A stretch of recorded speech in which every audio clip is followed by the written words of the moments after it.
Hey y'all, we're going to be looking at the weekly energy from January 24th through the 31st and a little bit of advice for y'all. So let's see what's going on for the week of the 24th through the 31st, right into aqua season. You know I love it. Hello.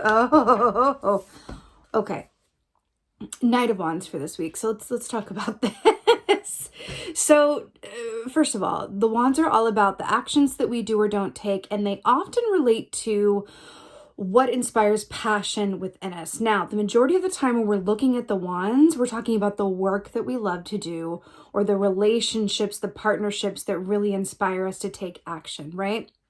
So not as much about the emotional nature this week as it is about the actions that we take. Now, what's interesting here and how it's depicted within this particular rendering here is that while the Knight of Wands is traditionally about forward moving action, a bit of haste in there, a bit of, riding off and reacting as opposed to responding, how it's depicted here with this beautiful ostrich looking at his shadow here is there's a bit of an aspect of consideration before we jump off into the races, but it is a nice forward active energy. Given that we are in Mercury in retrograde and Venus in retrograde and in the age of Aquarius and all of the things and, really jumping into this Aquarian season to start off this year, there's this aspect here with the Knight of Wands that really asks us to move with purpose. Or even, I would even say, it feels like a bit of orca medicine, right? Which is like navigate with purpose. So what I'm getting this week, there's this aspect of navigating with purpose this week, which is really nice. So let's go ahead and look at the advice, don't you know? But I feel good. I like it when it's action, right? So it's like, okay. But with purpose, with consideration, right? With focus. Let's see what the advice is. Ooh. More wands, don't you know? So the advice is the Four of Wands. Now this is really, really brilliant. So the Four of Wands. It's synchronicities. It's 11:11. It's all of that good magic signs and symbols from the universe and that little extra, nudge to assure us that we're on our highest and best path, which is always welcome. With the Four of Wands, remember, this rules the actions that we do or don't take, right? What's really brilliant about the Four of Wands, though, that it's about taking the time to appreciate, right, what we have accomplished up until this point. And so I feel like what this is saying, see how this bowerbird is still, and then we also have the Knight of Wands that's still here? I feel like with this, with the Knight of Wands being the overall energy, and then the Four of Wands being our advice, I feel like this is about navigating with purpose without any sort of focus on the end result, or any expectation, I should say, around the end result, or what the physical, manifestation is going to be as a result of our purposeful navigation and action this week.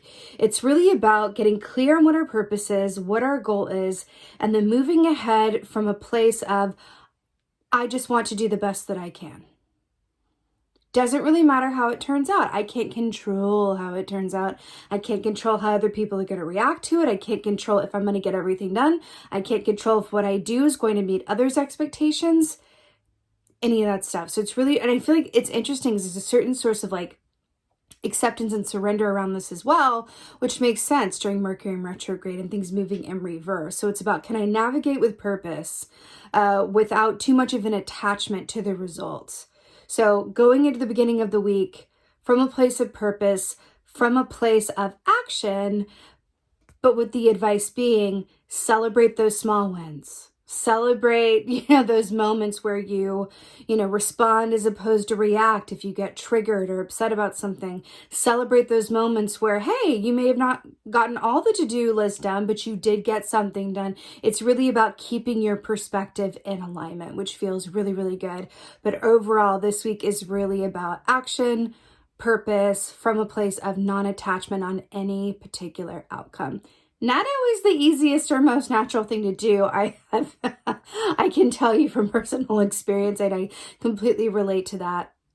But I think that this is a wonderful positive influence to have working with us this week. And at the end of the day, oftentimes, regardless of what happens, it does feel good to connect in with our purpose and then take divinely inspired action around it. And then if we're really able to do that, it doesn't matter so much what the outcome is or isn't, or what timing our desired outcome does or does not manifest in. So that's the key for this week. I'm sending you guys many blessings. Have a fabulous week ahead. And as always, thank you guys so much for being here. Thank you for watching. And most of all, thank you for being you. And be well. Until next time.